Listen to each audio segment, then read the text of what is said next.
तो नमस्कार मेरे दोस्तों, जय हिंद आप सबको। तो आपका प्रिंसिपल्स मैनेजमेंट एप्लीकेशंस का पेपर है, मैनेजमेंट प्रिंसिपल्स एंड एप्लीकेशंस का, है ना। तो उसके लिए सबसे पहले आपको ऑल द बेस्ट। एंड इसके 1 घंटे में मैं आपको सारे इंपॉर्टेंट टॉपिक्स करा देने वाला हूँ।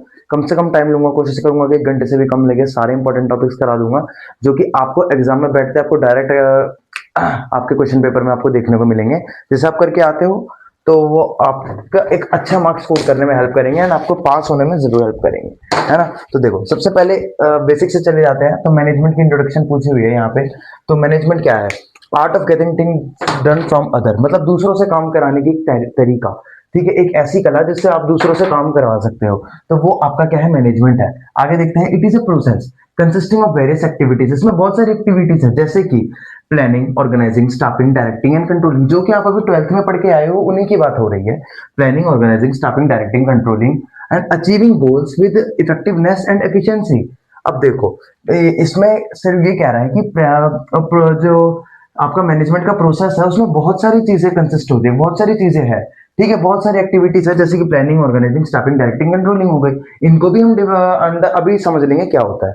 ठीक है, और क्या करना है उसके बाद आपको अपने गोल्स अचीव करने हैं। ठीक है, इन सबको यूज करते करते, और वो भी कैसे? इफेक्टिवनेस में और एफिशिएंसी में। अब इन दोनों का मतलब तो गारंटीड है, अगर आप 12th पास करके आओ तो आपको पता ही होगा। बाय चांस अगर भूल गए हो तो इफेक्टिवनेस का मतलब होता है getting thing done before the time या फिर ऑन टाइम, यानी समय से पहले अपने काम को पूरा कर लेना। एफिशिएंसी का मतलब होता है अचीविंग गोल्स विदाउट या achieve goals without wastage of resources, यानी कि कम से कम रिसोर्सेज का वेस्टेज करके अपने गोल्स को अचीव कर लेना। तो मैनेजमेंट हमने सीख लिया कि दूसरों से काम कराने का कला, और ऐसी कला जिसमें आपका planning, organising, staffing, directing and controlling activities होता है, जिसमें आपको आपके गोल्स तो अचीव करने होते हैं, वो भी इफेक्टिवनेस के साथ और एफिशिएंसी के साथ। ठीक है मेरे भाई, हमने मैनेजमेंट समझ लिया क्या होता है। अब नेक्स्ट टॉपिक पे चलता है विदाउट टाइम वेस्ट। हाँ जी। तो नेक्स्ट टॉपिक फटाफट से देखते हैं कि क्या है हमारा। तो देखो, मैनेजमेंट के नेचर में एक सबसे पहले एक लाइन दे रखी है, both science as well as an art. Management आपका साइंस भी है, आर्ट भी है। अब इससे आपको डायरेक्ट पक्का आपको एक क्वेश्चन देखने को मिल जाएगा आपके एग्जाम में कि मैनेजमेंट साइंस भी है, आर्ट भी है, कैसे? एंड मजे की बात तो ये कि आपके 12th में भी आया था। तो चलो पढ़ते हैं। Management is a discipline which makes the best of two words, क्या? That is world of science and world of art. चलो ठीक है, चलो इस बात को छोड़ो, आगे देखते हैं। तो मैनेजमेंट एक साइंस कैसे है? मेन टॉपिक तो ये है। क्यों? तो देखो, मैनेजमेंट जो, देखो साइंस जो होती है, साइंस वो बेस्ड होती है किस पे? एक्सपेरिमेंट्स पे, है ना। जो साइंस के जितने भी रिएक्शंस है, सब कुछ है, सब कुछ कैसे लिखा गया है? वो किससे लिखा गया? एक्सपेरिमेंट करने के बाद।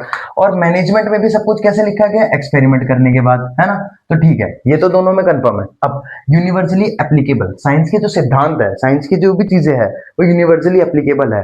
ठीक है, जैसे कि O प्लस O O2 होगा, यानी ऑक्सीजन और ऑक्सीजन, वो ऑक्सीजन मतलब O प्लस O आपका O2 होगा, है ना। तो ऑक्सीजन बनेगा, मैंने गलती से 2 बार ऑक्सीजन बोल दिया, है ना। हाँ जी। और वैसे ही जैसे आपका मैथ में कह लो 2 + 3 आपका 5 होगा, चाहे आप उसको फिंगर्स पे काउंट कर लो 2 + 3 5, या फिर अपने दिमाग में काउंट कर लो। तरीका दोनों स्टूडेंट्स का अलग अलग होगा। 2 स्टूडेंट है, एक फिंगर पे काउंट कर रहा है, एक दिमाग में, लेकिन आएगा आंसर 5 ही। तो ऐसे ही मैनेजमेंट में मान के चलो कि अगर आप मैनेजमेंट कर रहे हो, कहीं के मैनेजर हो अमेरिका में, वहां पे अगर आपने किसी की सैलरी एकदम से कम कर दी, तो वो हो सकता है कि जॉब छोड़ दे और गुस्सा हो जाए आपसे। और अगर इंडिया में आप एकदम से किसी की सैलरी कम कर दोगे, तो वो भी गुस्सा ही होगा, जॉब भी छोड़ देगा। तो बेसिकली ये दोनों आपस में यूनिवर्सली एप्लीकेबल है। आपस में बोल रहा हूं मैं, ये दोनों चीजें, साइंस भी और मैनेजमेंट भी यूनिवर्सली एप्लीकेबल है। ठीक है, हर जगह अप्लाई होती है। ओके।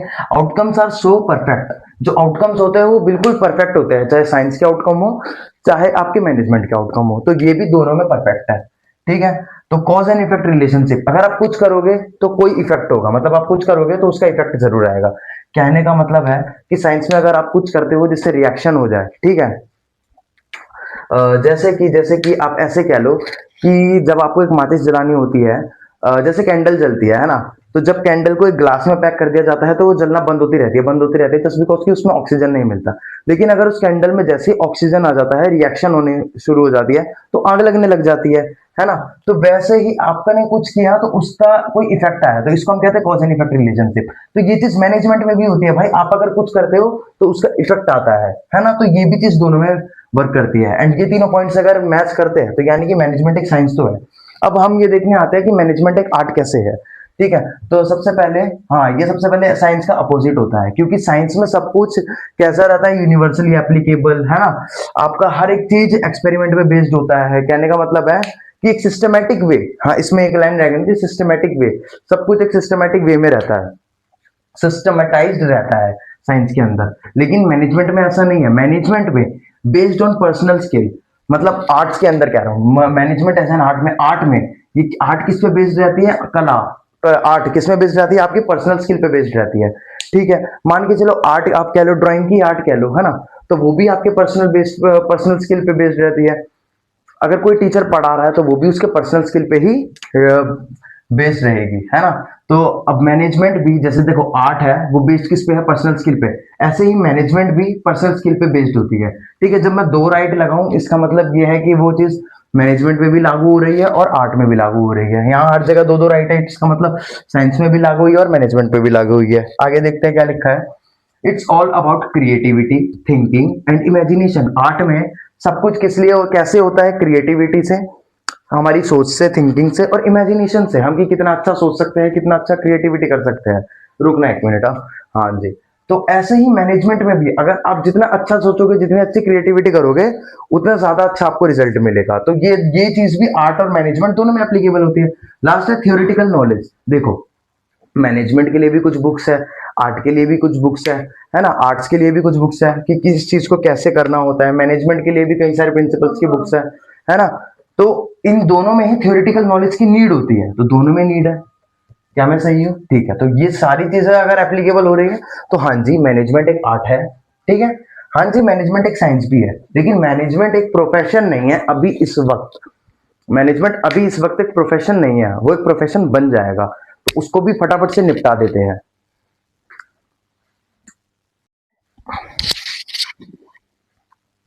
हाँ जी, तो अब हम पढ़ने वाले हैं प्रोफेशन और मैनेजमेंट एज ए प्रोफेशन देखने वाले हैं। तो प्रोफेशन क्या होता है? Any type of work that needs a special training, या फिर particular skill and involves a high level of education. ऐसी कोई चीज, ऐसा कोई काम जिसमें आपको हाई लेवल एजुकेशन चाहिए, एक स्पेशल ट्रेनिंग चाहिए या फिर एक स्किल चाहिए, एग्जैक्ट स्किल। ठीक है, उसे हम प्रोफेशन कहते हैं। एग्जाम्पल है डॉक्टर या फिर लॉयर। अब देखो इसके कुछ की पॉइंट्स है, जैसे ये चीजें होनी चाहिए मैनेजमेंट में भी, तभी एक मैनेजमेंट प्रोफेशन कहलाएगा। स्पेशलाइज बॉडी ऑफ नॉलेज, एक स्पेशलाइज बॉडी ऑफ नॉलेज चाहिए। जैसे कि एक लॉयर है, वो अपनी पूरी पढ़ाई करता है, एलएलबी करता है, तब जाके वो लॉयर बनता है। जैसे कि सीए है, वो अपनी पूरी पढ़ाई करता है, तब जाके वो एक सीए बनता है, एंड ऐसे ही डॉक्टर। ठीक है, तो उसके पास एक स्पेशलाइज्ड बॉडी ऑफ नॉलेज है और स्किल्स है। अब स्पेशलाइज्ड एजुकेशनल इंस्टीट्यूशंस चाहिए। ठीक है, जैसे कि एम्स हो गया, है ना, तो वो एक स्पेशलाइज, मतलब स्पेशल जो सिर्फ डॉक्टर की पढ़ाई कराता है अच्छे तरीके से। ठीक है, एम्स या फिर और भी इंस्टीट्यूशंस हो गए जो डॉक्टर की पढ़ाई कराते हैं। स्पेशलाइज्ड एजुकेशनल इंस्टीट्यूशंस, है ना, तो कुछ ऐसे कॉलेजेस हो गए जैसे प्रेसिडेंसी यूनिवर्सिटीज एंड बहुत सारे लॉ यूनिवर्सिटीज है जो अच्छी तरीके से आपको मतलब लॉ और या फिर डॉक्टर की पढ़ाई करवाते हैं। ऐसे ही एमबीए की भी यूनिवर्सिटीज है। इंडिया में एमबीए की यूनिवर्सिटीज को आईआईएम बोला जाता है। वैसे तो आईआईटी में भी एमबीए होता है, लेकिन मेनली आईआईएम मैनेजमेंट के लिए होता है, इंडियन इंस्टीट्यूट ऑफ मैनेजमेंट, है ना। चलो देखें, स्पेशलाइज्ड एजुकेशन इंस्टीट्यूशन तो बने हुए हैं आईआईएम के, ओ मैनेजमेंट के लिए। जैसा मतलब हमारे जैसा प्रोफेशन में स्पेशलाइज्ड एजुकेशन इंस्टीट्यूशन चाहिए होता है, वो प्रोफेशन में तो चाहिए ही होता है, लेकिन हमारे मैनेजमेंट में भी चाहिए होता है। ठीक है, अगर कोई नहीं करता तो कोई दिक्कत नहीं है। ठीक है, स्पेशलाइज्ड बॉडी ऑफ नॉलेज। ठीक है, अब प्रोफेशन के लिए तो चाहिए होता है, क्या मैनेजमेंट के लिए भी चाहिए होता है? हाँ जी, चाहिए होता है। एक उसको नॉलेज होगी मैनेजमेंट की, तभी तो वो करेगा। कोड ऑफ कंडक्ट, एक कोड ऑफ कंडक्ट होता है, मतलब एक डिसिप्लिन, एक कहने का मतलब, जैसे स्कूल्स में बच्चे कोड ऑफ कंडक्ट फॉलो करते हैं कि सारे बच्चे एक ही टाइप की यूनिफॉर्म पहन के आते हैं। जैसे सारे डॉक्टर्स को व्हाइट कलर का जो कोट मिलता है उनका, वो पहनना पड़ता है, सारे लॉयर्स को ब्लैक कलर वाला जो कोट रहता है उनका, वो पहनना पड़ता है। तो ये एक डिसिप्लिन हो जाता है, उनको उनके डिसिप्लिन में रहना पड़ता है। कोड ऑफ कंडक्ट होता है, उनको उन्होंने जो शपथ लिया है उस पर उनको कायम रहना पड़ता है। ठीक है, डिसिप्लिन। तो देखो मैनेजर्स की मर्जी होती है। वैसे तो मैनेजर्स को भी, जो मैनेजमेंट करते हैं एचआर वगैरह सबको, उनको भी एक डिसिप्लिन में रहना पड़ता है, उनको भी कोड ऑफ कंडक्ट फॉलो करना पड़ता है। लेकिन उनकी मर्जी है, वो करे चाहे ना करे, कोई ऐसी पाबंदी नहीं है। तो इस वजह से यहाँ पे दिक्कत हो जाती है, जो कि प्रोफेशन में तो होता है बट यहाँ पे नहीं होता। अब एक रिप्रेजेंटेटिव बॉडी, ऐसी कोई चीज जैसे कि रिप्रेजेंटेटिव बॉडी, यानी कि जैसे आपका लॉयर का रिप्रेजेंटेटिव बॉडी है बार काउंसिल, सीए का I think so CA foundation होगा ना, पता नहीं क्या बोलते हैं सीए वालों को, मेरे को पता नहीं, नॉलेज नहीं है, क्योंकि सीए का मैं कुछ जानता नहीं हूँ, ना मैंने पढ़ा कभी। ठीक है, जैसे लॉयर का पता है मेरे को, जैसे उनका बार काउंसिल होता है ना, तो वो लॉयर का क्या है, रिप्रेजेंटेटिव बॉडी है। अगर लॉयरों को कोई दिक्कत होगी तो भी बार काउंसिल सामने आएगा। एंड लॉयर बनने के लिए बार काउंसिल से उनको गुजरना पड़ता है, बार काउंसिल से सर्टिफिकेट चाहिए होता है, ठीक है। पर ऐसा मैनेजमेंट के लिए कहीं नहीं है, मैनेजमेंट के लिए बन रखा है एआईएमए, लेकिन ये कंपलसरी नहीं है, कंपलसरी नहीं है, ठीक है, कंपलसरी नहीं है, ओके, ध्यान रहेगा। तो इस वजह से मैनेजमेंट को एक प्रोफेशन हम नहीं कह सकते, क्योंकि इसकी कोई रिप्रेजेंटेटिव बॉडी नहीं है, इसमें कोई कोड ऑफ कंडक्ट फॉलो करना जरूरी नहीं है, करना चाहिए और करते भी है, बट जरूरी है नहीं, ठीक है। तो नेक्स्ट टॉपिक पे चलते हैं विदाउट टाइम वेस्ट। हाँ जी, तो अगला हमारा है मैनेजमेंट के कैरेक्टरिस्टिक्स आ जाए तो भी यही लिखना, नेचर आ जाए तो भी यही लिखना, फीचर आ जाए तो भी यही लिखना, ठीक है। तो सबसे पहले management is a process. Process क्यों? Management consist a lot of activities, जैसे कि हमने पढ़ लिया कौन सी activities, planning, organising, staffing, directing, controlling, ये सारी एक्टिविटीज कंसिस्ट अपने अंदर रखता है। इस वजह से मैनेजमेंट क्या है, एक प्रोसेस है, बहुत ही सारे एक्टिविटीज का, ठीक है। आपके पेपर में आए तो आपको लिख कर आना है, ठीक है।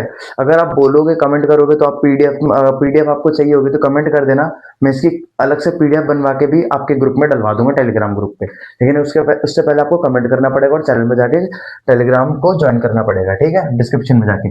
अच्छा, डायनेमिक का मतलब क्या है? डायनेमिक का मतलब है कि आपका जो मैनेजमेंट है, आपका जो बिजनेस एनवायरमेंट है, डायनेमिक का मतलब है बेसिकली बदलते रहना। क्या है? बदलते रहना। जैसे लोग बदल जाते हैं, है ना, बदलते रहना, है ना। इसका मतलब क्या है कि आपका जैसे जो बिजनेस एनवायरनमेंट है वो भी एक तरीके से स्टेबल नहीं रहता, हमेशा बदलता रहता है, ऊपर नीचे होता रहता है बिजनेस एनवायरनमेंट। जैसे कि गवर्नमेंट के रूल्स एंड रेगुलेशन हो गए आपके, आपका इकोनॉमी में कोई चेंज आ जाना एकदम से, तो उसकी वजह से आपके मैनेजमेंट पे इफेक्ट पड़ता है। आप बोलोगे कैसे पड़ता है? मान के चलो कि कल से गवर्नमेंट ने कह दिया अब से सैटरडे की हर रोज हर एक अब से सैटरडे की हर वीक में हर सैटरडे को आपको आपके एम्प्लॉयज को छुट्टी देनी है, संडे और सैटरडे की छुट्टी हुआ करेगी, तो आपका मैनेजमेंट बिगड़ गया, मैनेजमेंट में चेंज आया। तो इसलिए मैनेजमेंट क्या है? डायनेमिक प्रोसेस है, ठीक है, बदलता रहता है, परवेसिव। देखो, चाहे कोई भी लेवल हो, एवरी लेवल, स्मॉल कंपनी हो या लार्ज कंपनी हो, बड़ी कंपनी हो, चाहे वो एक यूनिकॉर्न कंपनी हो, कोई भी कंपनी हो, कैसी भी कंपनी हो, मैनेजमेंट आपका हर जगह एप्लीकेबल है, यूनिवर्सल एप्लीकेबल है। तो इसको हम कहते हैं management is pervasive in nature. समझ आया आपको? आपके मैनेजमेंट चाहे मिडल लेवल हो, लोअर लेवल हो या अपर लेवल हो, चाहे सीईओ वाला लेवल हो, है ना, चीफ एग्जीक्यूटिव ऑफिसर जहां पे होते हैं कंपनी के, वो वाला लेवल ही क्यों ना हो, सीए से लेके हर किसी पर आपका क्या काम करेगा? मैनेजमेंट काम करेगा, ठीक है। इसे हम कहते हैं management is pervasive, continuous process. भाई मैनेजमेंट ऐसा नहीं कि यार एक महीने के लिए तुम कंपनी को मैनेज करते हो और बाकी के 11 महीने छुट्टी कर लेते हो, नहीं। एक साल चला, फिर नेक्स्ट ईयर, फिर उसके अगले ईयर, हर साल चलेगा भाई मैनेजमेंट। मैनेजमेंट एक कंटिन्यूस प्रोसेस है, अगर आप मैनेजमेंट को रोकते हो इसका मतलब है कि आपके बिजनेस में बड़ा नुकसान होने वाला है। गोल ओरिएंटेड, जब तक आपके पास कोई गोल नहीं होगा, जब तक आप कुछ अचीव नहीं करना चाहते होगे, तब तक आप मैनेजमेंट करोगे ही नहीं। मैनेजमेंट करा ही जाता है कुछ अचीव करने के लिए, जब आपका कुछ गोल हो। अगर बिना गोल या बिना आपका कोई गोल ही नहीं है तो मैनेजमेंट आप क्यों करोगे? सबसे पहली बात, आपका कुछ गोल होगा, if you want to achieve something, तो तभी तो आप मैनेजमेंट को करना चाहोगे। तो मैनेजमेंट क्या है? गोल ओरिएंटेड प्रोसेस है। हाँ, मैनेजमेंट एक ग्रुप ओरिएंटेड भी है, बाकी जो तुम चाहो बनाकर लेकर आना, ठीक है, इसमें से पढ़ लेना। अब अगले इंपॉर्टेंट टॉपिक पे चलते हैं। हाँ जी, तो हमारा अगर आपका मैनेजमेंट का प्रोसेस आ जाए या फंक्शन आ जाए, तो आपको लिखना एक ही चीज है ना। प्रोसेस क्या है, फंक्शन क्या है? Planning, organising, staffing, directing, controlling. Planning, organising, staffing, directing, controlling, POSDC। चलो ठीक है। प्लानिंग क्या होता है? चलो मैं डेफिनेशन पढ़ता जाऊंगा और आपको समझाता जाऊंगा, ठीक है। तो माइक चालू है ना? हाँ। तो प्लानिंग होता है, planning is the first and primary function of the management. It involves setting up long term short term goals. देखो, प्लानिंग सबसे पहला हमारा ऑब्जेक्ट होता है, ठीक है, सबसे पहला हमारा स्टेप होता है मैनेजमेंट का। इसमें आपको शॉर्ट टर्म और लॉन्ग टर्म गोल्स को सेट करना होता है, ठीक है। और सबसे best deciding the best possible course of action to achieve them. सबसे best possible course of action आपको सेलेक्ट करना होता है आपके गोल्स को अचीव करने के लिए। पॉसिबल कोर्स ऑफ एक्शन हम किसे कहते हैं? पॉसिबल कोर्स ऑफ एक्शन का मतलब ये होता है कि आपके पास उस एक गोल्स को अचीव करने के लिए कितने सारे प्लान्स हैं, उनमें से बेस्ट प्लान को सिलेक्ट करते हैं, उसे हम कहते हैं select the best possible course of action. और ये कैसे होता है? व्हाट वी डू, ठीक है, व्हेन वी डू, हमें क्या करना है, कब करना है, कहाँ करना है। ऐसे तो हम अपना गोल सेलेक्ट करते हैं। गोल सेलेक्ट करने के बाद उनको करने के कितने तरीके होते हैं, कितने सारे कोर्सेज ऑफ एक्शन होते हैं, उनमें से एक best courses of action select करते हैं। ठीक है, उसके बाद हम अपने हमारा जो प्लान है उसे रेडी कर लेते हैं। और प्लान की वजह से क्या एक हेल्प होती है, हमारी जो अनसर्टेनिटी होती है, अनसर्टेनिटी मतलब एकदम से अगर कुछ हो जाए तो उसको हम टक्कर दे सकते हैं, उसको रेबो रिड्यूस हो जाता है। अब अगला स्टेप होता है ऑर्गेनाइजिंग। ठीक है, यहाँ पे हमने प्लान कर लिया कि हम कहाँ पहुंचना चाहते हैं, हमने सेलेक्ट बेस्ट प्लान चूज कर लिया अपने गोल्स को अचीव करने के लिए। ऑर्गेनाइजिंग में क्या होता है, आइडेंटिफिकेशन ऑफ वर्क। हमें पहले काम जाने जाता है कि काम में क्या होगा। ठीक है, काम जानने के बाद हम क्या करते हैं, डिपार्टमेंटलाइजेशन करते हैं। डिपार्टमेंटलाइजेशन मतलब कि जो एक जैसे काम है, जो एक जैसे काम है उनको बांट दिया जाता है एक एक डिपार्टमेंट में। जैसे फाइनेंस से लेके सारा एक जैसा काम फाइनेंस डिपार्टमेंट पे। ठीक है, और जो सेल्स से लेके सारा एक जैसे काम बेचने से लेके रिलेटेड वो सारा सेल्स डिपार्टमेंट पे जाएगा। तो डिपार्टमेंटलाइजेशन का मतलब एक जैसे कामों को बांट देना एक। ठीक है, अब असाइनमेंट ऑफ ड्यूटीज। ठीक है, अब आपने बांट दिया, आप उसके बाद जो ड्यूटी है वो असाइन करो, जिसकी जो ड्यूटी है उसका वो असाइन करो। और रिपोर्टिंग रिलेशनशिप लाओ। रिपोर्टिंग रिलेशनशिप मतलब कि कौन किसको रिपोर्ट करेगा, है ना, ये पता होना चाहिए कंपनी में। ठीक है, ये हो गया हमारा ऑर्गेनाइजिंग हो गया। अब हमारा बारी आते हैं स्टाफिंग की, कि select the right person for the right duty. देखो एक बार इसमें स्टाफिंग पढ़ के बता देता हूँ। In the third function of the management which can also be called as extension of organising function, this is because staffing is also about organising resources. ठीक है, चलो यहाँ तो खैर कुछ नहीं रखा। देखो स्टाफिंग का मतलब क्या होता है, सेलेक्ट करना सही पर्सन को सही ड्यूटी के लिए, जो ड्यूटी है वो बंदा वो कर सके नहीं कर सके। अब आगे चल के तुम स्टाफिंग प्रोसेस भी अलग से पूरा पढ़ने वाले हो कि स्टाफ जो स्टाफ होता है वो कैसे सेलेक्ट होता है, तो वो मैं उसमें भी पढ़ा दूंगा। उसके बाद आ जाता है तुम्हारा डायरेक्टिंग। डायरेक्टिंग मतलब डायरेक्टिंग में चार्जेस जाते हैं सुपरविजन, मोटिवेशन, लीडरशिप और कम्युनिकेशन।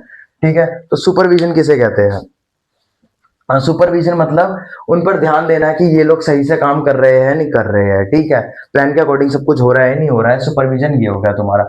मोटिवेशन, अगर कोई हार मान जा रहा है, कोई काम नहीं करना चाह रहा, तो उस इंसान को मोटिवेट करो, अपने एम्प्लॉयज को मोटिवेट करो। लीडरशिप, ठीक है, लीडरशिप का मतलब भी यही हो गया कि तुम जब अगर मैनेजर हो, ठीक है, तो तुम मतलब अपने से ऊपर को सबसे पहली बात तो जवाबदेही समझो खुद को। कहने का मतलब है अगर कोई गलती होती है तो आगे जवाब देना तुम्हारा काम है। दूसरी चीज, तुम उस पूरे ग्रुप के, पूरे संस्था के या अपने डिपार्टमेंट के जो भी हो लीडर हो। ठीक है, उसके बाद कम्युनिकेशन, जस्ट अ सेकेंड। हाँ जी, तो हम कहा थे आई थिंक लीडरशिप और कम्युनिकेशन पे थे, कम्युनिकेशन पे होंगे जैसे, है ना। तो कम्युनिकेशन क्या था कि कम्युनिकेशन करना यानी कि संचार करना। कहने का मतलब है कि सारे लोगों को इंफॉर्मेशन देना, जानकारी की लेन देन करना कि भाई आगे क्या करना है क्या नहीं करना है। ठीक है, लीडरशिप हो गया तुम्हारा कि आगे जवाबदेही देना और अपनी टीम को रास्ता दिखाना। फिर आ जाता है कंट्रोलिंग। ठीक है, controlling is the last process या last function of the management, जिसमें आपको क्या करना होता है, कंपैरिजन करना होता है। वीडियो चालू है ना, हाँ, कंपैरिजन करना होता है, प्लान का कंपैरिजन कि आपने जो सोचा था क्या उसके अकॉर्डिंग सब कुछ हो रहा है नहीं हो रहा। अगर नहीं हो रहा तो क्यों नहीं हो रहा उसका पता लगाना, उस अपनी परफॉर्मेंस को मेजर करना, वही चीज हो गई जो मैं बता रहा हूँ। उसके बाद सेटिंग स्टैंडर्ड्स, नए स्टैंडर्ड सेट करना। ठीक है, नई नए ऑब्जेक्टिव रखना कि इस साल हम कुछ ज्यादा करेंगे। ठीक है, मैनेजमेंट के एंड में ये हो जाता है। बार बार से मैंने सब कुछ बता दिया है, एक बार डेफिनेशन पढ़ के कंट्रोलिंग बता देता हूँ इसमें अगर है। This is the last function of the management, this function completes one cycle of management process. यहाँ पे एक साइकिल कंप्लीट हो जाती है आपके मैनेजमेंट प्रोसेस की। It is the stage where actual performance for a time period is exist and compared with standards let down for other plans. ठीक है, आपके जो प्लान्स है उससे कंपैरिजन हो जाता है कि पहले आपने जो प्लान रखा था अब सब कुछ आपका कंप्लीट हो रहा है नहीं हो रहा है ना। ठीक है, तो हमने ये एक और टॉपिक जो है कर लिया है। एंड अब हम एक और इम्पोर्टेंट टॉपिक पे चलते हैं। ये तो मैंने वैसे देखा जाए तो इम्पोर्टेंट के साथ साथ मैंने बेसिक्स बनाए कि मैनेजमेंट होता क्या है, ताकि जिसको नहीं पता उसे भी पता लग जाए कि मैनेजमेंट क्या था क्या नहीं। हाँ जी, तो देखो अब हमें पढ़ना है स्कूल्स ऑफ मैनेजमेंट अप्रोचेस। इसको हम स्कूल्स ऑफ मैनेजमेंट या फिर अप्रोचेस टू मैनेजमेंट कहते हैं। ठीक है, ये हमारा management classical school of thought भी है। मतलब कि पहले मैनेजमेंट की सोच कैसी थी, फिर कैसी हुई एंड फिर कैसी हुई। इसमें आपके तीन अप्रोचेस है, classical approach, new classical approach और मॉडर्न अप्रोच। ठीक है। तो क्लासिकल अप्रोच में आपको टेलर के एफडब्ल्यू टेलर के प्रिंसिपल्स पढ़ने हैं, एफडब्ल्यू टेलर की धाराएं पढ़नी है ना, फ्योल का पढ़ना है, जिसको आपने क्लास 12th में टेलर और फ्योल दोनों के पढ़ रखे हैं। फ्योल का आपने प्रिंसिपल्स ऑफ मैनेजमेंट पढ़ा होगा, है ना, मैनेजमेंट प्रिंसिपल्स जो कि 14 प्रिंसिपल थे उसके, है ना, वो पढ़ा होगा, वही इसमें आपको पढ़ना है। टेलर का आपको करना है, मैं इसमें से कुछ ही कराऊंगा जो इंपॉर्टेंट है, ठीक है। टेलर का तो अभी मैं कराने जा रहा हूँ, ठीक है। मैक्स वीबर का पढ़ना है आपको क्लासिकल अप्रोच में, न्यू क्लासिकल में आपको हाउथॉर्न स्टडीज पढ़नी है, एंड लास्ट में मॉडर्न अप्रोच में आपको सिस्टम अप्रोच और कॉन्टिजेंसी अप्रोच पढ़ना होगा, ठीक है। वैसे सारा इंपॉर्टेंट नहीं है, वो मैं अभी बता दूंगा कि कौन सा इंपॉर्टेंट है। सबसे ज्यादा इंपॉर्टेंट आपका टेलर का है, फ्योल का है, एंड आपका ये मॉडर्न अप्रोच है, एंड हाउथॉर्न ज्यादा इंपॉर्टेंट नहीं है, ठीक है। हाउथॉर्न ज्यादा आता नहीं है। ओके, तो चलो स्टार्ट करते हैं।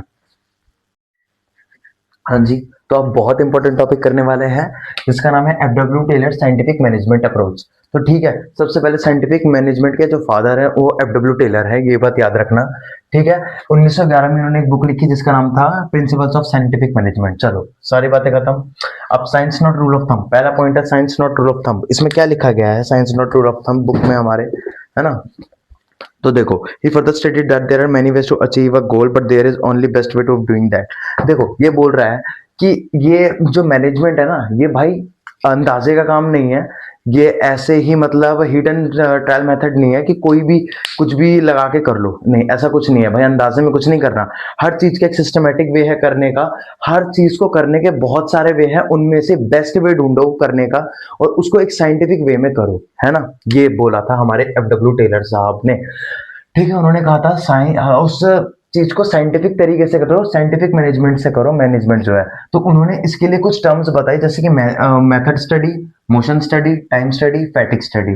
तो इन स्टडीज के अंदर किस किस चीजों की स्टडी होती है वो पता करो, ठीक है। तो उन्होंने इसमें ये लिखा, इसका मकसद ये था कि मतलब देखो, मेथड स्टडी, एक काम को करने के हजारों तरीके होते हैं, बहुत सारे तरीके होते हैं, लेकिन जिस तरीके से आपका सबसे ज्यादा टाइम और पैसा बच रहा है उस तरीके से उस काम को करो। तो ये आपके मेथड को स्टडी करते थे, काम करने के तरीके को स्टडी करते थे एक साइंटिफिक वे में, एंड जिसमें सबसे कम टाइम लगता है, जिसमें सबसे कम कॉस्ट आती है, उस काम को उस तरीके से वो काम करवाते थे, ठीक है। तो ये हो गया आपका मेथड स्टडी। मोशन स्टडी मतलब कि इस जितने भी अननेसेसरी मूवमेंट है, मतलब अननेसेसरी मूवमेंट क्या होता है सर, मुझे नहीं पता, तो मैं बता देता हूँ ना क्या होता है। मतलब किसी भी टाइप का मोशन है, मतलब देखो आप जो वर्कर हो, आपके ऑर्गेनाइजेशन में बहुत सारे वर्कर्स हैं, एंड वो काम कर रहे हैं, काम कर रहे हैं, लेकिन वो ना कुछ ऐसी मूवमेंट कर रहे हैं जिसकी वजह से फालतू का टाइम वेस्ट हो रहा है ना, फालतू का टाइम वेस्ट हो रहा है। तो वो टाइम वेस्ट ना हो, अननेसेसरी मूवमेंट को बंद कर दिया जाए, इसे हम कहते थे मोशन स्टडी। क्या कहते थे? Motion study. मतलब उनके हिलने डुलने के तरीके, बैठने के, खड़े होने के तरीके, चलने के तरीके को, उनके मोशन को रिकॉर्ड किया जाता था एक साइंटिफिक वे में, एंड फिर उसको स्टडी करने के बाद जितने भी अननेसेसरी मूवमेंट थी उनको बाहर कर दिया जाता था। टाइम स्टडी, ठीक है। टाइम स्टडी क्या है कि मतलब एक काम को करने में कितना टाइम लग रहा है आपका, है ना, एक काम को करने में आपका कितना टाइम लग रहा है, मतलब स्टॉप वॉच की वजह, स्टॉप वॉच से वो आपके वर्कर्स के टाइम को नोटिस किया जाता था, एक एवरेज टाइम निकाला जाता था कि मतलब एक वर्कर 9 सेकंड में कर रहा है वो काम, एक वर्कर 15 सेकंड में कर रहा है, एक वर्कर 10 सेकंड में कर रहा है। तो एवरेज 10 सेकंड आना चाहिए, मतलब एवरेज 10 सेकंड में वो काम कंप्लीट हो जाना चाहिए। तो इससे एफिशिएंसी चेक करी जाती थी, काम कर इफेक्टिवनेस चेक किया जाता था काम करने का, है ना। ठीक है, अब आ जाता है आपका फैटिक स्टडी। फैटिक स्टडी में क्या लिखा हुआ है आपकी बुक में, इसमें लिखा है फैटिक study under this study duration the frequency of work and study of rest work. ठीक है, मतलब कि फैटिक स्टडी आपका क्या है, फैटिक स्टडी है कि आप जो वर्कर है वो कितनी देर रेस्ट ले रहा है, उसको कितना रेस्ट लेना चाहिए, इस चीज पे स्टडी। अब इस चीज पे कैसे स्टडी करेंगे, मान के चलो कि हर 2 घंटे में 5 मिनट का ब्रेक है, लेकिन अगर मान के चलो वो ब्रेक 10-15 मिनट का दे दे, तो वर्कर ना अंदर से नींद नींद थका थका महसूस करेगा। तो क्या उसको 10 मिनट का ब्रेक देना चाहिए? नहीं देना चाहिए, 5 मिनट का देना चाहिए, है ना। तो ये ऐसे करके साइंटिफिक तरीके से कि उसको कितनी देर बाद कितना ब्रेक देना है, साइंटिफिक तरीके से ये सोचा जाता था फैटिक स्टडी में। फैटिक स्टडी में स्टडी ऑफ ब्रेक पढ़ते थे हम कि कितनी देर बाद हमें ब्रेक देना चाहिए। यही लिखा हुआ है ना, study of rest and work, how many time rest, मतलब एक दिन में कितनी बार रेस्ट उसे करना है, कितना रेस्ट करना है, इतना भी ज्यादा रेस्ट मत दे दो कि वो थका थका महसूस करे। ऐसा होता है ना, कभी हम खाना खा के थोड़ा सा बैठते हैं बेड पर एंड फिर हमें नींद आ जाती है, तो यही चीज होती है, तो ये चीज वो ऑर्गेनाइजेशन में उस तब काम के वक्त में नहीं होने देना चाहते थे। तो हम आगे पढ़ते हैं differential piece with system. Differential piece with system में आपके बुक में क्या लिखा हुआ है, इसमें लिखा है कि efficient and inefficient worker according to him the standard output of for a day should be set and the worker who produces more than the standard output should be given higher rate per piece। मतलब जो worker ज्यादा produce करे ना, जो worker ज्यादा produce करे उसको ज्यादा पैसा दो, जो कम प्रोड्यूस करे उसको कम पैसा दो। प्रोवाइड अ वर्कर, मतलब एक वर्कर को उसकी सैलरी प्रोवाइड करो, ठीक है, उसके काम के according, according to the work of the worker, है ना, अकॉर्डिंग टू हिज वर्क। तो डिफरेंशियल पीस विद सिस्टम ये बोलता था कि एक वर्कर को उतने ही पैसे दो जितना उसने काम किया है, जिस वर्कर ने ज्यादा काम किया उस वर्कर को ज्यादा पैसा दो, जिस वर्कर ने कम काम किया है उस वर्कर ने कम पैसा दो। और कुछ तो नहीं लिखा ना इसमें, हाँ यही लिखा है। This method paying different rates to worker based on their efficiency level, है ना, कि उन्होंने किसने कम एफिशिएंसी लेवल मतलब किसने ज्यादा काम करके दिखाया है, एंड कम रिसोर्सेज में या फिर कम वेस्टेज ऑफ रिसोर्सेज में, ठीक है। Motivate them to produce more and has work efficiently, और उनको मोटिवेट करो, ठीक है, और ऐसे ही एफिशिएंसी के साथ वर्क करते रहो। अब आपका सबसे इंपॉर्टेंट है आपका division of labour functional foremanship. ये इंपॉर्टेंट क्यों है, इसके लिए हमें ऊपर का सारा रब करना पड़ेगा, फिर मैं आपको वो समझाता हूं, ठीक है। हाँ जी, तो हमने इसका थर्ड वाला पढ़ना है जो कि है division of labour functional foremanship. Okay, इसमें सबसे पहले देखो टेलर साहब ने क्या कहा है, इसमें सबसे पहले टेलर साहब ने कहा है हमारे, देखो मैं पढ़ के बता देता हूँ आपको। टेलर साहब ने कहा है second important principle of scientific management is division labour Taylorship is that if we assign the completion of work to single person, अगर हम सारा काम एक सिंगल पर्सन को दे देते हैं तो उस पर वो बहुत ही कॉम्प्लेक्स हो जाएगा, बहुत ही बर्डन हो जाएगा, हो सकता है कि वो काम बहुत ही देर में पूरा हो, है ना। The work is divided into smaller task and each task assigned to a work, जो वर्क है उसको छोटे छोटे टास्क में डिवाइड कर दिया जाए और हर टास्क के लिए एक वर्कर रख दिया जाए, है ना। ओके, तो इससे कि काम होगा क्या कि वो जल्दी होगा, है ना, और एफिशिएंट वे में होगा, इफेक्टिव वे में होगा, मतलब टाइम भी बचेगा और कॉस्ट भी बचेगा। अब ये जो इसने क्या किया, टेलर ने टॉप मैनेजमेंट के नीचे 8 बॉसेस में डिवाइड कर दिया काम को, कि ये काम की देखरेख करने वाले 8 बॉस है, कौन क्या करेगा वो बता देंगे अभी, है ना। और ये फैक्ट्री लेवल पर बताया है टेलर ने, किसने बताया, फैक्ट्री लेवल पर, ये बिल्कुल ध्यान रखना। सबसे ऊपर हमारे टॉप मैनेजमेंट, इन्होंने 2 डिपार्टमेंट में डिवाइड कर दिया, एक था हमारा प्लानिंग इंचार्ज, दूसरा था हमारा प्रोडक्शन इंचार्ज, है ना, प्लानिंग इंचार्ज और प्रोडक्शन इंचार्ज, कोई डाउट यहाँ तक, है ना, सब ओके है। उसके बाद इसने प्लानिंग इंचार्ज में सबसे पहले बंदा डाला है रूट क्लर्क। तो रूट क्लर्क का काम क्या होता है, रूट क्लर्क का काम होता है, ही स्पेसिफाइड है, ठीक है। रूट क्लर्क का काम होता है कि वो जो आपका वो है, जो काम है आपका सीक्वेंस वाइज चले, है ना, आपका काम सही ढंग से सही रास्ते पे जा रहा है या नहीं जा रहा, ये होता है रूट क्लर्क का काम, ठीक है, सही रास्ते का तय करना, ठीक है। इंस्ट्रक्शन एंड कार्ट क्लर्क का होता है आपका, he is the one who lays down rules and policies to be followed while working. जब काम चल रहा हो, जब काम हो रहा हो, तब आपके सारे रूल्स और पॉलिसीज, है ना, पॉलिसीज आपके फॉलो हो रहे हैं या नहीं हो रहे। मान के चलो, इंस्ट्रक्शन कार्ड क्लर्क का एग्जांपल दे रहा हूं, मान के चलो आपकी एक कंपनी है जो कि फास्ट का खाना बनाती है, मतलब व्रत का खाना बनाती है, एंड वो दावा करती है कि हम नमक नहीं गिरते इस खाने में, नॉर्मल वाला सेंधा नमक के अलावा। लेकिन आपने देखा और इंस्ट्रक्शन कार्ड क्लर्क ने देखा, भाई ये क्या कर रहे हो तुम, नमक क्यों गिर रहे हो इसमें, हम ऐसा, हमारी कंपनी की ऐसी पॉलिसीज नहीं है जो झूठ बोलती है। तो ऐसे ही इस चीज का ध्यान रखता है, समझ आ गया रूल्स एंड पॉलिसीज का। टाइम एंड कॉस्ट क्लर्क, देखो काम के दौरान किस टाइम पे काम शुरू करना है, किस टाइम पे काम खत्म करना है, और कम से कम वेस्टेज हो, इस चीज का ध्यान कौन रखेगा, आपका टाइम एंड कॉस्ट क्लर्क रखेगा। डिसिप्लिनेरियन का काम क्या है, डिसिप्लिनेरियन का काम है, ही इज द वन, देखो यहाँ पे रूल्स एंड रेगुलेशन, और rules plus regulation plus code of conduct, या फिर डिसिप्लिन, क्या डिसिप्लिन, है ना, डिसिप्लिन बना होना चाहिए, मतलब क्या पता आपस में 2 एम्प्लॉइज झगड़ा कर रहे हो, है ना, डिसिप्लिन बना होना चाहिए। अब हमारा प्रोडक्शन इंचार्ज पे देख लेते हैं, प्रोडक्शन इंचार्ज क्या करता है, ही is the one who ensure that, देखो स्पीड बॉस का काम होता है कि काम शेड्यूल के हिसाब से पूरा होना, है ना। अगर बोला है कि 8 बजे तक, रात के 8 बजे से पहले आपको 1000 pieces of this product etcetera, कोई भी प्रोडक्ट हो एक्स वाई जेड, इस प्रोडक्ट के 8 बजे से पहले 1000 पीसेस हो जाएंगे, तो स्पीड बॉस का काम है कि भाई हमारा शेड्यूल है 8 बजे से पहले 1000 पीस का पूरा करना, ठीक है। अब आता है गैंग बॉस। गैंग बॉस का मतलब है is the one who keeps tool and machine ready for use work. ठीक है, सुबह सुबह गैंग बॉस सबसे पहले आ जाएगा और इसका काम होगा कि भाई सारी मशीन चालू है या नहीं, ये सब चेक करना, सारी मशीन को ऑलरेडी यूज में रखना कि जल्दी से वर्कर आए और यूज काम पे लगा ले। तो इस चीज का काम किस पे है? गैंग बॉस पर। गैंग बॉस का काम है he make sure that no shortage of resources, resources का कोई भी शॉर्टेज नहीं होने चाहिए, सारे machine ready for use for workers होने चाहिए। ठीक है, अब रिपेयर बॉस। रिपेयर बॉस का काम है he ensures that machine are working fine, सारी मशीन फाइन वर्क कर रही है, अगर नहीं कर रही तो रिपेयर बॉस ठीक करवाएगा। गैंग बॉस चेक करेगा कि मशीन वर्क नहीं कर रही तो रिपेयर बॉस इससे ठीक करा देगा। ठीक है, दोनों का काम लगभग एक जैसा है, लेकिन गैंग बॉस का काम ये भी है कि रिसोर्सेज भी रेडी रखने हैं। ठीक है, अब लास्ट में आ जाता है इंस्ट्रक्टर। हमारे इंस्ट्रक्टर का काम क्या है? He checks the quality and the finish good. अब इन तीनों ने मिलकर सामान बनवा दिया, इसने सुबह आके अपना मशीन चेक कर ली, इसने रिपेयर कर दिया अगर कोई खराब था, स्पीड बॉस ने देखा, शेड्यूल रेडी कर दिया, वर्कर काम कर रहे हैं, इंस्ट्रक्टर अब चेक करेगा फिनिश गुड को। और ये दोनों किसके वर्क फोर्स है? जो प्लानिंग इंचार्ज और प्रोडक्शन इंचार्ज की सुनेंगे। अब हमारा अगला आ जाता है स्टैंडर्डाइजेशन एंड सिंप्लीफिकेशन। ठीक है, इसे रफ करते हैं फिर आगे पढ़ते हैं इस टॉपिक को।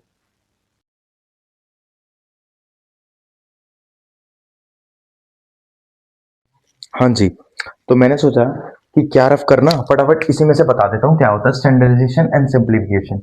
देखो, स्टैंडर्डाइजेशन क्या होता है कि कंपनी के लिए स्टैंडर्ड सेट करना। कहने का मतलब है कि कंपनी के लिए कैसे कोई स्टैंडर्ड सेट कर सकता है। मान के चलो कि आपका जो सेल बैटरी का जो शॉप है, सेल बैटरी की कंपनी है ना, सेल बैटरी की कंपनी है, तो दो टाइप की बैटरी बनती है। अभी नॉर्मली अगर आपके रिमोट में लगे तो एक होती है छोटी, एक थोड़ी सी उससे बड़ी होती है ना। तो अब जो सेल बनाने की कितनी सारी कंपनी है, एक आपके पास ड्यूरासेल, एक है निप्पो, एक है एवरीडे, है ना, और ये तीनों ये दो टाइप के सेल बनाते हैं। तो स्टैंडर्डाइजेशन एंड सिंप्लीफिकेशन का मतलब है, स्टैंडर्डाइजेशन मतलब नए तरीके अपनाओ, मतलब जैसा आजकल के टाइम पे लोग कर रहे हैं, लोग चल रहे हैं, वैसा करो। और अपना जो प्रोडक्ट है उसका साइज शेप उसको सिंप्लीफाई करो, जो कि इजीली हर कोई यूज कर पाए। मैच मैच में रखो, जो आजकल साइज चल रहा है वैसा ही रखो, ज्यादा अलग मत रखो जिसकी वजह से लोगों को परेशान होना पड़े। क्योंकि ऐसा मान के चलो कि कुछ कार या फिर कोई चीज ऐसे अपने स्पेयर पार्ट्स बना देते हैं जो कई कई जगह पे मिलते ही नहीं है, तो उसकी वजह से लोग ही तो परेशान होते हैं। तो स्टैंडर्डाइजेशन एंड सिंप्लीफिकेशन हम इसलिए करते हैं ताकि आपके प्रोडक्ट का साइज शेप एक जैसा हो जाए, सारे प्रोडक्ट एक जैसे यूज में आए। अब मान के चलो आपका जो रिमोट है वो अगर एक अलग बैटरी टाइप दे दे, उसमें बोला भाई कि इसमें वो बड़ी वाली मोटी वाली बैटरी लगती है इस रिमोट में, वही लाओ, और वो आपके आसपास के स्टोर्स में नहीं मिल रही, तो आप फालतू में परेशान होगा, है ना। या छोटी बैटरी लग जाए, बड़ी बैटरी लग जाए। अब निप्पो ने एक अलग टाइप की बैटरी बना दी, पर वो लगाए किसमें, कोई फायदा है उसका? किसी स्पेसिफिक चीज के लिए बनानी पड़ेगी। अब मान के चलो इसने कोई अलग टाइप की बैटरी का ऑप्शन दिया, अब वो इन तीनों कंपनियों को बनाना पड़ेगा, तो सब परेशान होंगे यार इससे। ठीक है, तो स्टैंडर्डाइजेशन सिंप्लीफिकेशन का मतलब यही है कि चीजों को आसान कर दो, शेप साइज को और अच्छा कर दो, आजकल के जमाने के हिसाब से कर दो। मेंटल रेवोल्यूशन मतलब मेंटेलिटी चेंज करना, एक तरीके से आप ऐसे समझो। मेंटल रेवोल्यूशन को हम ऐसा समझ सकते हैं कि जो संस्था है, ऑर्गेनाइजेशन है, टॉप मैनेजमेंट, मतलब ऑर्गेनाइजेशन कहने का मतलब है टॉप मैनेजमेंट और लोअर लेवल मैनेजमेंट, वर्कफोर्स, दोनों को एक दूसरे के प्रति अच्छी सोच रखनी चाहिए। मतलब जो वर्कर्स है, जो लोअर लेवल मैनेजमेंट है, वो टॉप मैनेजमेंट को ऐसा सोचता है कि ये हमारा शोषण कर रहे हैं, एक्सप्लॉइटेशन कर रहे हैं हमारा। ठीक है, गलती से गलत वर्ड बोल दे, सॉरी, ये हमारा फायदा उठा रहे हैं जरूरत से ज्यादा। एंड जो टॉप लेवल मैनेजमेंट है उनको लोअर लेवल को देख के लगता है कि ये तो कुछ काम ही नहीं कर रहा, तो दोनों को एक दूसरे के प्रति अच्छा सोचना चाहिए, दोनों को अपना बेस्ट देना चाहिए। इससे क्या होगा कि कंपनी सरप्लस में आएगी, ज्यादा प्रॉफिट होगा, एंड जो जो वर्कर्स मिलकर स्ट्राइक करते हैं उनसे थोड़ा बचाव होगा कंपनी को, कंपनी का नाम भी नहीं डूबेगा क्योंकि अच्छा प्रॉफिट करेगी, शेयर प्राइस बढ़ेगा, जो भी अच्छा है। ठीक है, तो हमारा एक बहुत ही इंपॉर्टेंट टॉपिक कवर होता है। नेक्स्ट टॉपिक पे चलते हैं विदाउट टाइम वेस्ट। वैसे देखो, इससे क्वेश्चन आता नहीं है, लेकिन बाई चांस की बात अगर आ जाए तो ठीक है। तो देखो, हमने ये प्रिंसिपल्स ऑफ मैनेजमेंट जो कि हमारे फ्योल के प्रिंसिपल्स है, जो कि अपने 12th में ऑलरेडी पढ़ रखे हैं, है ना, जिसको याद करने का शॉर्टकट तरीका हमें बता रखा था हमारे फेवरेट टीचर रजत सर ने, जिसको बोलते हैं डैड पेप्सी, है ना, एंड पीसीज रू, ऐसे करके था, है ना। तो 1 2 3 4 5 6 7 8 9 10 11 12 13 14, हाँ पूरे 14 है। ठीक है, डेट पेप्सी पीसेस रू, है ना। तो देखो, डिवीजन ऑफ वर्क, जो अपने काम उनके काम को डिवाइड कर देना, अथॉरिटी एंड रिस्पॉन्सिबिलिटी, है ना, कौन किसको अकाउंटेबिलिटी है, कौन मतलब कौन इस काम की रिस्पॉन्सिबिलिटी लेगा, अथॉरिटी रिस्पॉन्सिबिलिटी में फर्क क्या है ना, ये जवाबदेही आपकी इसमें होती है, रिस्पॉन्सिबिलिटी आपकी इसको होती है, रिस्पॉन्सिबिलिटी नीचे जाती है, सब कुछ डिसिप्लिन आपका मतलब आपके ऑर्गेनाइजेशन में जो सामान जहाँ है वहीं होना चाहिए, है ना, हर चीज का एक डिसिप्लिन होगा, यूनिटी ऑफ कमांड, कमांड सारा एक ही बंदा देना चाहिए, सबकी डायरेक्शन टॉप में। देखो जैसे डायरेक्शन का आता है तो इसमें आप ये वाला वो बना के आ सकते हो डायग्राम के, सब एक ही तरफ जा रहे हो, है ना, और कमांड का आप एक तरफ बनाने की, एक ही जना सबको कमांड दे रहा है, जैसे जस्ट लाइक ए, है ना, ये ए बी को भी दे रहा है, ए सी को भी दे रहा है ना, इस टाइप का यूनिटी ऑफ कमांड आप बना के आ सकते हो।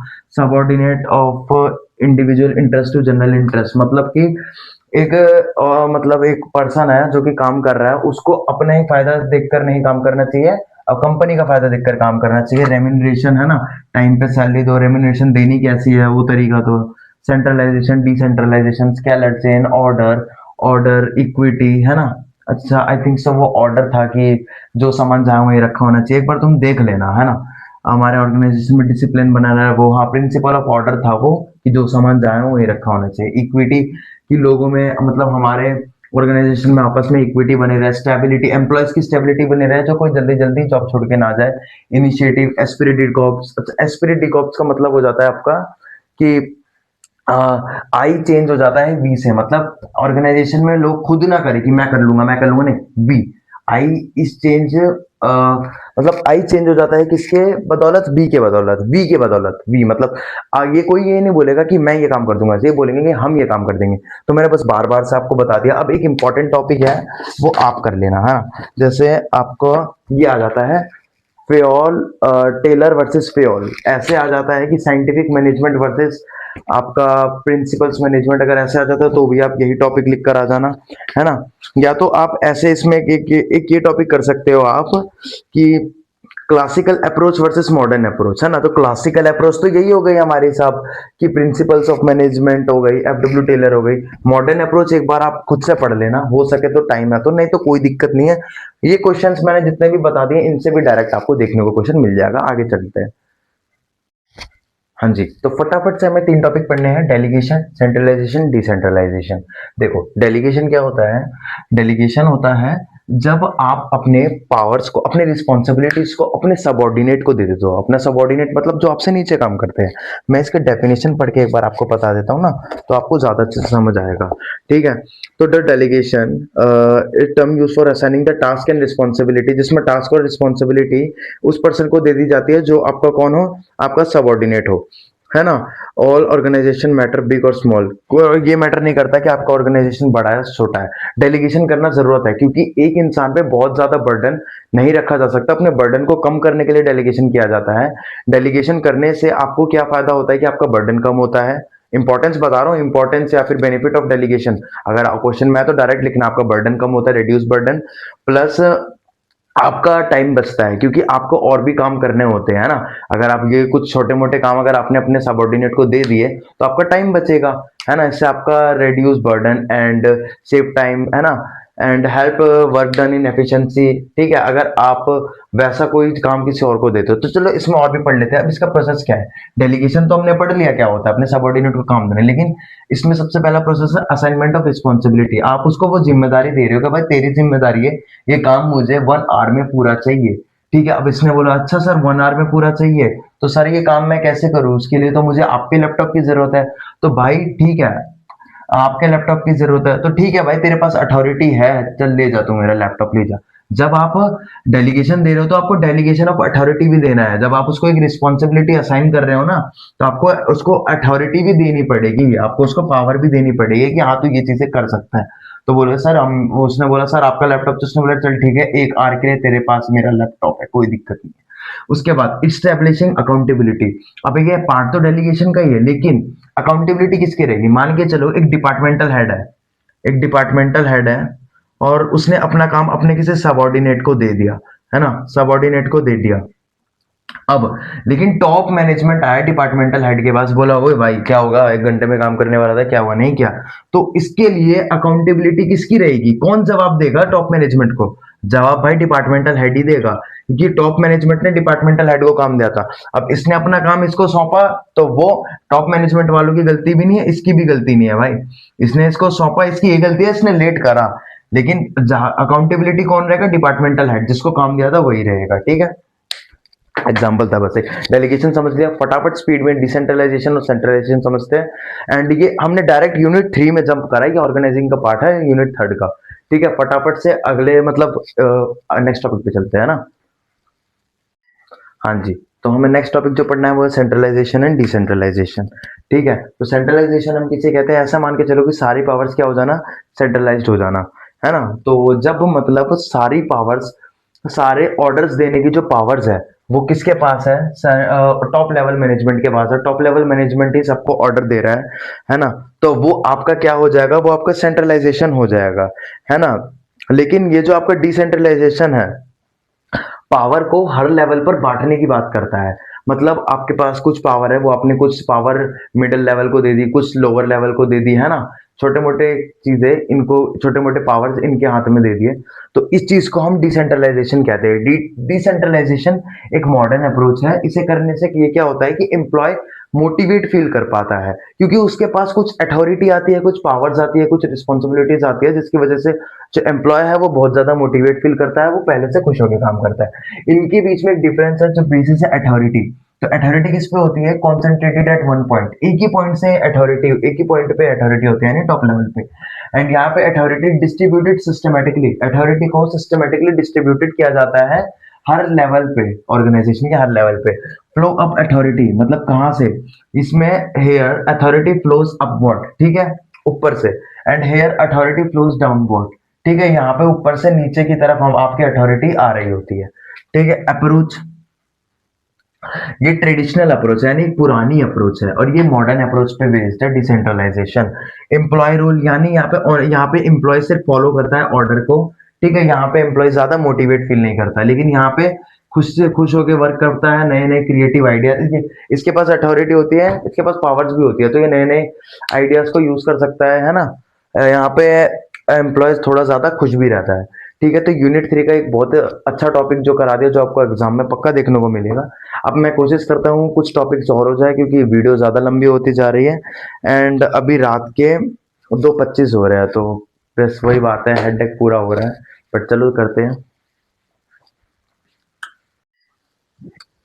हाँ जी, तो एक छोटा सा टॉपिक पढ़ लेते हैं, मोटिवेशन क्या है। Motivation is a willingness of a person to make intensity and persistent efforts to achieve a desired goals. ठीक है, मोटिवेशन क्या है? मतलब कि आप ऐसा समझो, एक विलिंगनेस है कुछ गोल्स अचीव करने की। अब देखो, इसमें एक चीज और दे रखी है, fulfil the needs and wants of the employee. अगर आप अपने एम्प्लॉय से मोटिवेशन करवाना चाहते हो, उसको मोटिवेट करना चाहते हो, तो आपको क्या करना पड़ेगा? उसकी नीड्स एंड वांट्स को फुलफिल करना पड़ेगा, तो वो मोटिवेट होगा, उसको लालच देना पड़ेगा। अच्छा, मोटिवेशन भी कई टाइप्स का हो सकता, दो टाइप का हो सकता है एक तरीके से देखा जाए तो, नेगेटिव और पॉजिटिव। आप उसको गुस्सा दिला के भी मोटिवेट कर सकते हो, आप उसको पॉजिटिव यानी कि प्यार करके भी मोटिवेट कर सकते हो, उसके नीड्स एंड वांट्स को कंप्लीट करके।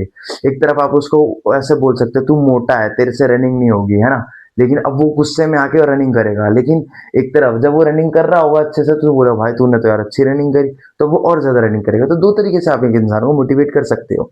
ये था पॉजिटिव और नेगेटिव का कंसेप्ट। अब देखो, एक था आपके पास कंसेप्ट मोटिवेट, एक है आपके पास कंसेप्ट मोटिवेटिंग। जब आप किसी इंसान को process of inducing others to engaging goal, क्या लिखा है, directed behaviour by representing motivators. मतलब देखो, जब आप पीपल्स को मोटिवेट कर रहे होते हो, तो वो चीज मोटिवेटिंग में आ जाती है। मतलब जब आप पीपल्स को उकसा रहे होते हो कि ये गोल्स अचीव करो, तो वो आप उस चीज प्रोसेस को मोटिवेटिंग बोलेंगे। ठीक है, तो नेचर ऑफ मोटिवेशन, मोटिवेशन एक साइकोलॉजिकल फिनोमेना है। ठीक है, मोटिवेशन एक कंटिन्यूस प्रोसेस है, आपको करते रहना पड़ेगा। बेसिकली अगर ये चीज मैनेजमेंट के अंदर आपकी जो भी आ जाए और उसका आपका नेचर पूछ ले, फीचर पूछ ले, तो जो भी मैनेजमेंट का नेचर फीचर होगा ना, वही सब आपका नेचर और फीचर मैनेजमेंट के अंदर की आने वाली चीजों को होगा। देखो जैसे आपका motivation leads to goal oriented behaviour, देखो वही चीज है, गोल ओरिएंटेड, है ना। तो जो आपको अगर किसी भी चीज का नेचर और बिहेवियर पूछ ले, अगर फायदा भी पूछ ले, तो सब में इफेक्टिवनेस, एफिशिएंसी वगैरह जोड़कर। एक्चुअली मैं पढ़ा तो बहुत कुछ सकता हूँ, लेकिन आप, हमारे पास टाइम की कमी है। इस बुक में ऐसा कोई भी पेज नहीं होगा जिसमें मेरा पेन ना चल रखा होगा, है ना। मतलब हर मैंने पूरी बुक खत्म कर रखी है ये कई बार वो भी, लेकिन बस वही है कि टाइम की कमी है। तो इसमें हमें एक हर्ज़बर्ग की थ्योरी पढ़नी है, उसे फटाफट से पढ़ लेते हैं। मोटिवेशन तो हमने जान ही लिया है, उसे फटाफट से पढ़ लेते हैं।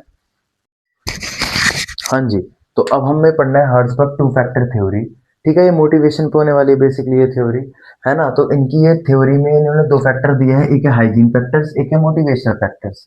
ठीक है, हाइजीन फैक्टर्स को इन्होंने डिसैटिस्फायर्स कहा है और मोटिवेशनल फैक्टर्स को इन्होंने सैटिस्फायर्स कहा है। ठीक है, एक बार मैं बुक से देख के बता देता हूँ आपको, है ना? तो हाइजीन फैक्टर्स वो फैक्टर्स है जो कि अगर नहीं होंगे ना, जो कि अगर नहीं दिए जाएंगे तो कम वो मतलब एम्प्लॉय अपने आप को डिमोटिवेट करेगा, सेटिस्फेक्शन जॉब सेटिस्फेक्शन उसका कम होगा। अगर पुअर हाइजीन फैक्टर होगा तो उसको देखो, ये डायग्राम भी बनाकर आ सकते हो। अगर पुअर हाइजीन फैक्टर होगा तो जॉब सेटिस्फेक्शन लो होगा, और ये जो मोटिवेशनल फैक्टर ज्यादा होंगे तो जॉब सेटिस्फेक्शन गुड होगा, हाई होगा। ठीक है, तो चलो हाइजीन फैक्टर्स और मोटिवेशनल फैक्टर्स हम समझ लिया। अब सबसे पहले इसमें पे है, क्या है पे, है ना? तो इसका मतलब क्या है कि जो कंपनी की सैलरी है उसके काम के हिसाब से अच्छी होनी चाहिए, टाइम टू टाइम उसे वो मिलना चाहिए, क्या मिलता है, बोनस वगैरह सब कुछ। ठीक है, तो कंपनी की सैलरी काम के हिसाब से अच्छी होनी चाहिए, है ना? उसके बाद कंपनी की पॉलिसीज बिल्कुल रिजिड होनी चाहिए, और सबसे पहली बात उसमें क्रिस्टलिटी होनी चाहिए। क्रिस्टलिटी कहने का मतलब है कि बिल्कुल सामने सामने दिखनी चाहिए। ऐसा नहीं कि कंपनी ज्वाइन करने से पहले कुछ और बता रहे थे एंड ज्वाइन करने के बाद बिल्कुल स्ट्रिक्ट हो गए और उनकी पॉलिसीज बिल्कुल चेंज होती जा रही है, नहीं, है ना? बिल्कुल अच्छी पॉलिसीज होनी चाहिए, और पॉलिसीज किन के फेवर में, एम्प्लॉयज के फेवर में भी होनी चाहिए और मैनेजमेंट के फेवर में भी होनी चाहिए। उसके बाद आपका आ जाता है फ्रिंज बेनिफिट्स, जैसे कि मेडिकल बेनिफिट आपको मिलना चाहिए, फैमिली को आपके बेनिफिट्स मिलना चाहिए, है ना? जैसे कोई कार्ड वगैरह मिल गया जिससे आपको डिस्काउंट मिले, कोई ऐसा कार्ड मिल गया जिससे आपको मेडिकल फैसिलिटी फ्री हो या फिर कुछ पैसे कम हो जाए। वर्किंग कंडीशन, आपका वर्किंग एनवायरनमेंट आपका वर्किंग कंडीशन बहुत सा, आपका आसपास का एरिया बिल्कुल साफ होना चाहिए, क्लीन एयर होनी चाहिए, आपको एयर कंडीशन प्रोवाइड करना चाहिए। ठीक है, वर्किंग कंडीशन गुड होनी चाहिए। स्टेटस, जो आपका काम है आपसे वही कराया जाए, है ना? आपसे फालतू के काम ना कराया जाए, है ना? बेफालतू का ओवर टाइम करा के वो पैसे भी ना दे रहे हो। दूसरी चीज, आपको फालतू के काम करवा रहे हैं, मतलब आपका काम कुछ और है, आपका काम है मैनेजिंग का, आपसे कोई और काम करवा। वैसे तो कोई काम छोटा बड़ा नहीं होता, लेकिन जो आपका काम है वही करो। इंटरपर्सनल रिलेशनशिप, जो एक सबऑर्डिनेट और एक सुपीरियर, है ना, एक सीनियर और एक उससे जो उसका सबऑर्डिनेट है, उन दोनों के बीच में रिश्ते अच्छे होने चाहिए। इसको हम इंटरपर्सनल रिलेशनशिप कहते हैं, रिलेशन कहते हैं। जॉब सिक्योरिटी भाई, मतलब एम्प्लॉय को ये होना चाहिए कि हाँ भाई अब मेरी अच्छी जॉब है, पक्की जॉब है, मुझे जॉब की टेंशन लेने की जरूरत नहीं है ना? तो ये आपका जॉब सिक्योरिटी हो गया। अब बारी आती है आपके मोटिवेशनल फैक्टर्स की, जिसे हम सेटिस्फायर कहते हैं रिकॉग्निशन। तो रिकॉग्निशन होता है मैनेजर्स को एम्प्लॉयज के काम की तारीफ करनी चाहिए। ठीक है, मैनेजर्स को क्या करनी चाहिए, एम्प्लॉयज के काम की तारीफ करनी चाहिए। ठीक है, ग्रोथ एंड अगला क्या है, अचीवमेंट। ठीक है, मतलब ऐसा लगना चाहिए कि हाँ, एम्प्लॉयज को ना ऐसा लगना चाहिए कि हाँ उन्होंने कुछ अचीव किया है, एंड टाइम टू टाइम उन्हें कुछ ना कुछ देता रहना चाहिए। देखो, ग्रोथ एंड प्रोपोर्शनल आ गया। ग्रोथ एंड प्रोपोर्शनल अपॉर्चुनिटी, इसका मतलब क्या है, प्रमोशनल मतलब कि एम्प्लॉय को दिखना चाहिए कि आपके ऑर्गेनाइजेशन में आने के बाद उनके करियर का एक पाथ है, कि हाँ भाई यहाँ पे जाने के बाद मेरे को सक्सेस के रेट्स हाई दिख रहे हैं, है ना? तो ग्रोथ एंड प्रमोशन, आपके ऑर्गेनाइजेशन में आने के बाद मेरी ग्रोथ बढ़ सकती है, उनको दिखना चाहिए। रिस्पॉन्सिबिलिटी भाई, सबसे पहली बात तो अगर आप अपने एम्प्लॉयज को रिस्पॉन्सिबिलिटी दोगे तो वो मोटिवेट फील करते हैं, है ना? मतलब काम की अकाउंटेबिलिटी और ओनरशिप मिलनी चाहिए आपके एम्प्लॉयज को, है ना? इससे वो मोटिवेट फील करते हैं। फिर द वर्क, काम इंटरेस्टिंग और चैलेंजिंग होना चाहिए, है ना? ठीक है, काम इंटरेस्टिंग और चैलेंजिंग होगा तो वो अपनी क्रिएटिविटी शो कर सकते हैं, क्योंकि आपने उन्हें ऑलरेडी अथॉरिटी और रिस्पॉन्सिबिलिटी तो दे ही रखी होगी। अब देखो, मैं जितने टॉपिक्स करा पाया मैंने उतने करा दिए, है ना? अब मैं कुछ टॉपिक्स बता रहा हूँ जो कि आपको खुद करने हैं। एक तो अगर इसमें गलती से कभी कभी आ सकता है, मैस्लो की थ्योरी आ जाती है। इसी में क्या आ जाता है मेरे भाई, मैस्लो की थ्योरी आ जाती है, मैस्लो मोटिवेशनों की थ्योरी, कि उसमें बता रखा है कि पहले इंसान को ये चाहिए होता है, रोटी कपड़ा मकान, उसके बाद उससे थोड़ा बढ़ के वो अपने बारे में सोचता है ना? मैस्लो की थ्योरी आपके इसमें यूट्यूब में 10 से 15 मिनट की किसी ने वीडियो डाल रखी होगी, पेज नंबर 245 है आपका इसका। ठीक है, ओके, मैस्लो की थ्योरी आपको स्ट्रेटेजिक प्लानिंग प्रोसेस करना पड़ेगा। स्ट्रेटेजिक प्लानिंग एक बार हल्का से रीडिंग लगाने ना, ठीक है, क्या होता है, क्योंकि यार मैं नहीं करवा सकता अभी तो। रात को देखो 3:10 हो रहा है, अगर कैमरे में क्लियर विजिबल हो रहा हो, है ना, और 23 जन की रात को 3:10 हो रहा, तो मैं जितनी वीडियो बना सकता था बना दी मैंने।